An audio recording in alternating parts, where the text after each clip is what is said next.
Even if Star Trek Legacy happens, I'm upset that one Picard hero can't come back.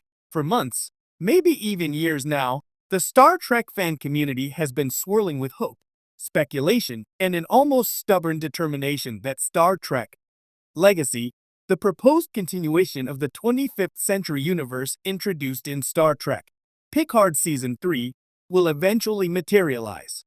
The creative team wants it, the cast wants it, Terry Matalas wants it, and frankly, fans have been louder about this than for almost any Trek revival in the last decade. With the explosive success of Picard's final season, Legacy felt like the natural next step, a series that passes the torch to the next generation of Starfleet heroes, while grounding itself in the emotional legacy of the franchise's most beloved characters. But even if the dream does come true, even if Paramount Plus greenlights Star Trek Legacy tomorrow and promises an ambitious return to the 25th century, one heartbreaking reality remains. One of Picard's best original heroes, one who earned a place beside legends like Seven of Nine and Captain Riker, can't come back, and it still stings. The character we lost too soon, Rene Picard, Jean-Luc Picard's son who never got to grow up. When Picard Season 2 introduced the idea that Jean-Luc had a brother and nephew who died tragically in a fire, it wasn't rewriting canon. That was established all the way back in Star Trek Generations. What Picard did do, however, was take the grief that had haunted Jean-Luc for decades and reshape it into something deeply personal, deeply human, and deeply devastating. Through Q's last trial, the series reveals that Jean-Luc's trauma over his mother's mental illness and death prevented him from opening himself fully to love, and that fear, indirectly, shaped every relationship he had. But Renee? The Renee we meet in Season 2 is not the Renee Picard who died. She's a young girl destined to save the future by inspiring humanity's first steps into interstellar exploration. Jean-Luc becomes her protector across time. And when the season ends, the tragedy of Jean-Luc's family, the loss of his nephew Rene, remains unchanged. But what's harder is knowing that no amount of time travel, no alternate timeline, no temporal anomaly in the grand tradition of Trek will ever bring back the original Rene Picard.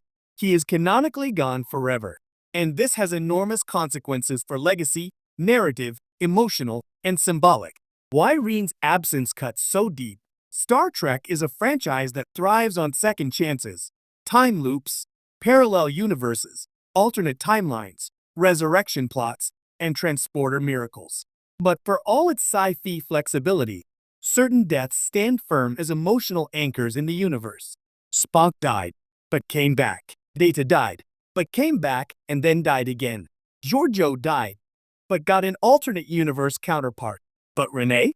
His death is permanently locked into canon. The tragedy defined not only Robert Picard's final years, but shaped Jean-Luc's entire emotional journey. And that's why his absence hurts. Rene was symbolic. He represented hope. He represented Jean-Luc's dream for the future of the Picard family line. He represented the promise that the legacy of a man who once commanded the Enterprise D, who once embodied the best of humanity, would continue not only through Starfleet but through personal family connection. But the fire ended that. The Picard family tree burned with it. Jean-Luc, in his old age, believed he was the last of the Picards. Season 3 gave him Jack Crusher and restored that hope. But that doesn't erase the wound.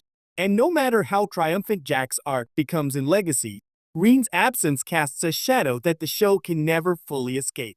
How Reen's death shapes Legacy before it even exists. If Legacy follows Seven of Nine, Raffi, and Jack aboard the newly rechristened USS Enterprise G, the narrative foundation is already woven from the emotional threads of Picard, and Reen's loss is one of the most foundational.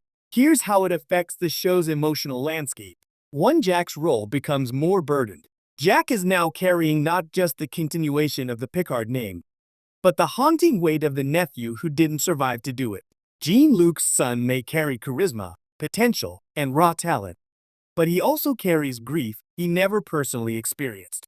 The contrast between the hopeful future he represents and the life Rene never got makes Jack's arc heavier, more complex, and more tragic. 2. Picard's legacy is incomplete. A series titled Legacy is inherently about lineage, biological, ideological, emotional. But Reen's death leaves a hole in the Picard legacy that can never be filled. Even as Jack strides boldly into the future, he does so in the shadow of a young boy who never got to see the stars.